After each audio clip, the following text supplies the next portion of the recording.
Right. Osmotic pressure अपने को समझना पड़ेगा, इसको लिखेंगे क्या बोलेंगे हिंदी में, परासरण दाब, राइट।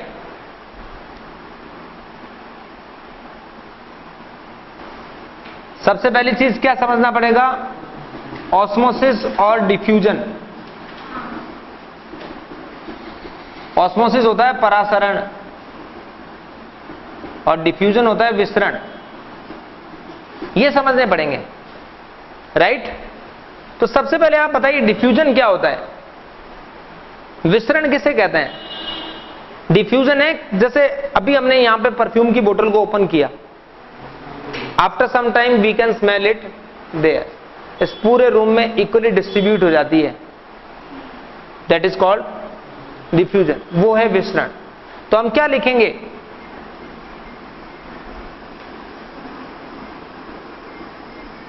विलय कणों का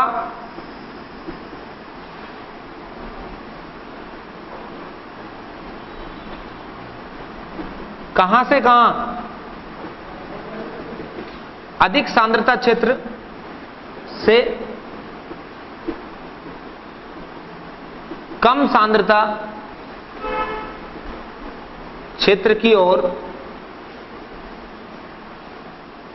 गमन।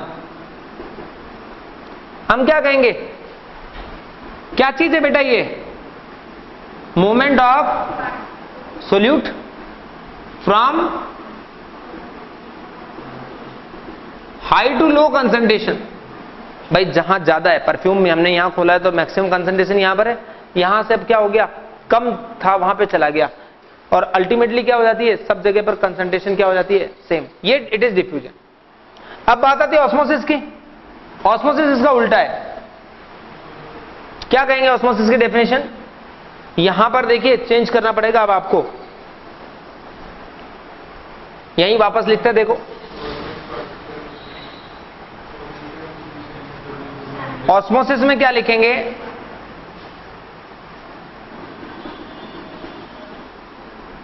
मूवमेंट ऑफ, इस बार मूवमेंट सॉल्यूट की जगह किसका है, सॉल्वेंट का, यानी विलायक कणों का मूवमेंट हो रहा है, ठीक है ना, फ्रॉम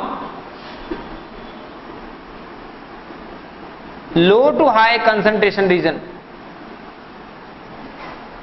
यानी देखिए इस बार किसका मूवमेंट है, देखो हिंदी में देखो, विलायक कणों का कहां से, कम सांद्रता से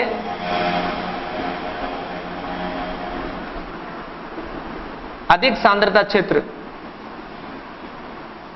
की ओर गमन,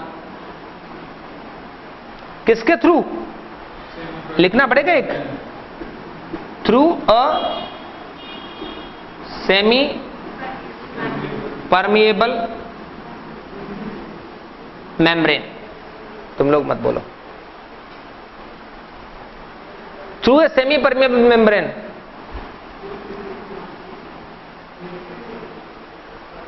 क्या बोलते हैं हिंदी में इसको, अर्ध पारगम्य झिल्ली।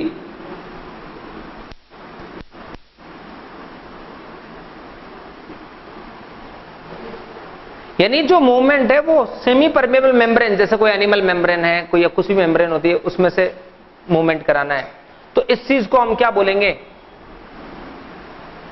पराशर। तो डेफिनेशन समझ में आ गई। इस बार विलय कण मूव नहीं कर रहे हैं, कौन मूव कर रहे हैं, सॉल्वेंट, विलायक के कण मूव कर रहे हैं, और लो से हाई कंसंट्रेशन। देखिए बायो में थोड़ा कंफ्यूजन होता है, बच्चे कई बार पढ़ते हैं बायो में ये डेफिनेशन ऐसे लिखी रहती है, from high to low concentration, लेकिन वो फर्क है। बायो में क्या होता है, जनरली प्योर वाटर उनकी बात हो रही होती है, वहां पर सॉल्वेंट के रेस्पेक्ट में बात हो रही होती है मेनली, क्योंकि सॉल्वेंट का जो कंसंट्रेशन हाई है, जबकि केमिस्ट्री जानती है कि कंसंट्रेशन वर्ड जो है वो हमेशा किसके लिए होता है, सोल्यूट के लिए होता है। सॉल्यूशन की कंसंट्रेशन अपन ने बताई 3m, तो 3m क्या मेजर करेंगे हम, बेसिकली किससे, सोल्यूट के, मोल्स किसके हैं, सोल्यूट के। तो हम कंसंट्रेशन वर्ड केमिस्ट्री में हम जानते हैं, इसलिए ये कंसंट्रेशन होगी लो से हाई कंसंट्रेशन की तरफ जाना। एक छोटा सा डायग्राम देखिए इसका, ये देखो, ये मान लो बीच में कोई एसपीएम लगी हुई है, अर्धपारगम्य झिल्ली है, सेमी परमेबल मेम्ब्रेन है, इसमें यहां पिस्टन लगा हुआ है, देखिए यहां पर भी पिस्टन लगा हुआ है एक, और एक सॉल्यूशन यहां भरा हुआ है, और वही सॉल्यूशन थोड़ा कंसंट्रेशन अलग वाला यहां। मान लो ये है 0.5 m और ये कितना है 0.3 m। इसकी मोलैरिटी 0.3 m है, इसकी मोलैरिटी। भाई देखिए, डिफ्यूजन और ऑस्मोसिस अल्टीमेटली एक ही गोल के लिए काम कर रहे हैं। अगर हम इस तरीके से पढ़ेंगे, डिफ्यूजन क्यों हो रहा था? ताकि सब जगह पर कंसंट्रेशन क्या हो जाए, इक्वल हो जाए। एज इट इज ऑस्मोसिस भी इसीलिए हो रहा है कि सब जगह पर कंसंट्रेशन क्या हो जाए।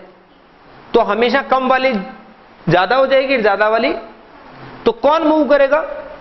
बेटा देखिए, एसपीएम जो होती है, अर्धपारगम्य झिल्ली सेमी परमेबल मेम्ब्रेन जो है, वो सिर्फ छोटे पार्टिकल यानी सॉल्वेंट को अपने अंदर से पास होने देती है। सोल्यूट के पार्टिकल्स बड़े होते हैं, इसलिए उनको अलाउ नहीं करती है वो, राइट। तो इसमें किधर से सॉल्वेंट आएगा? लो से हाई, मतलब इधर की तरफ मूवमेंट होगा। सॉल्वेंट यहां से, देखिए कंसंट्रेशन कम है, कंसंट्रेशन किसकी है? सोल्यूट की। इसका मतलब सॉल्वेंट ज्यादा है, सॉल्वेंट इधर चला जाएगा, तो यहां सॉल्वेंट कम हो गया तो कंसंट्रेशन बढ़ जाएगी। और यहां पर क्या हो गया, सॉल्वेंट इसमें आ गया तो इसकी जैसे 1 लीटर था 1.2 हो गया, तो जब वॉल्यूम बढ़ जाएगा तो कंसंट्रेशन कम हो जाएगी, और अल्टीमेटली ऑस्मोसिस से दोनों जगह पर कंसंट्रेशन क्या हो जाएगी, सेम हो जाएगी। यही ऑस्मोसिस होता है, यही डिफ्यूजन होता है, बस थोड़ा सा डिफरेंस है डेफिनेशंस का। समझ में आ गया? ये दो बातें तो अपने को समझ में आ गई अच्छे से, ये डायग्राम भी आ गया। अब देखिए, अब हम अपने टॉपिक पे आते हैं जो कॉलिगेटिव प्रॉपर्टी है। क्या है कॉलिगेटिव प्रॉपर्टी? अपन तीसरी डेफिनेशन लिखें, ऑस्मोटिक प्रेशर। इसको डिफाइन करना हो, पराशरण दाब को डिफाइन करना है। देखिए, एक लाइन में मैं सिखाता हूं आपको, अगर आप एक वर्ड में सीखना चाहते हैं, एक लाइन में, सॉरी, तो कैसे होगा? देखो इधर देखो, ऑस्मोसिस हो रहा है, सॉल्वेंट इधर से इधर जा रहा है, क्या होगा? ये पिस्टन ऊपर जाएगा और ये पिस्टन इक्विलिब्रियम डिस्टर्ब हो जाएगा। अब आप चाहते हैं कि ये इधर से इधर नहीं जाए, यानी आप एक लाइन में अगर इसको डिफाइन करना चाहें तो ये होगा कि वो प्रेशर जो किसी भी ऑस्मोसिस को प्रिवेंट करने के लिए, रोकने के लिए लगाया जाता है, दैट इज कॉल्ड ऑस्मोसिक प्रेशर। तो कहां लगाएंगे अपन प्रेशर? देखिए, आपको ये इधर मूव कर रहे थे, ये मैं चाहता हूं कि नहीं जाए उधर। नहीं कब जाएंगे भाई? जब ये पिस्टन ऊपर नहीं जाएगा, पानी इसमें जाएगा तो ऊपर जाएगा ही ना ये। तो हम क्या करेंगे, यहां पर एक प्रेशर लगाएंगे पी एक्सटर्नल, उसी को क्या बोलेंगे? ऑस्मोटिक प्रेशर बोलेंगे। इस पर कितना प्रेशर लगाएं कि ये इक्विलिब्रियम ऐसे ही रहे, यानी जो इसमें आ रहे थे उनका फ्लो जो है वो क्या हो जाए, बंद हो जाए। तो परासरण को रोकने के लिए लगाया गया दाब जो होता है वो क्या होता है? परासरण दाब, यानी ऑस्मोसिस को प्रिवेंट करने के लिए जितना प्रेशर लगाएं। लेकिन स्कूल में डेफिनेशन ऐसे नहीं देनी है, डेफिनेशन प्रॉपर लगा के देनी है। क्या लिखेंगे? देखो, प्रेशर कहां लगाया आपने? हाई कंसंट्रेशन वाले पे, जिससे कि इसका फ्लो रुक गया। तो देखिए, the pressure applied on high concentration solution, the pressure applied on high concentration solution to prevent the flow of the prevent the osmosis लिखते ही कंप्लीट हो जाती है, लेकिन स्कूल में थोड़ी अट्रैक्टिव बनानी होती है definition. To prevent the flow of, किसका flow? Solvent from low to high concentration region,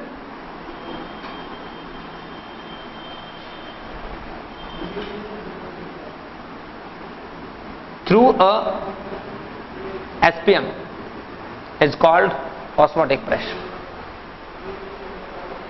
तो कैसे डेफिनेशन हुई है? देखिए, ऑस्मोटिक प्रेशर की जो अपने को बोर्ड में लिखनी होती है डेफिनेशन, हिंदी में देखिए इसको।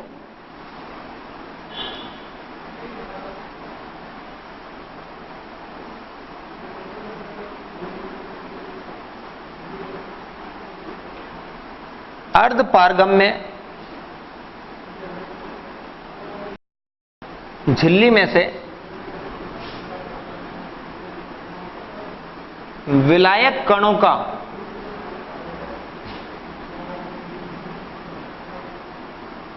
कम सांद्रता विलयन से अधिक सांद्रता विलयन की ओर गमन रोकने के लिए अधिक सांद्रता क्षेत्र पर लगाया गया बाह्य दाब पराशरण कहलाता है, पराशरण दाब कहलाता है। यानी हाई कंसंट्रेशन पे, आप तो समझिए डेफिनेशंस कोई नहीं पूछता वैसे, लेकिन आए तो आपको अच्छे से लिख देनी है। हाई कंसंट्रेशन रीजन पे अपन ने जितना प्रेशर लगाया जिससे कि ऑस्मोसिस क्या हो जाए, स्टॉप हो जाए, ऑस्मोसिस प्रिवेंट हो जाए, that is called osmosis pressure.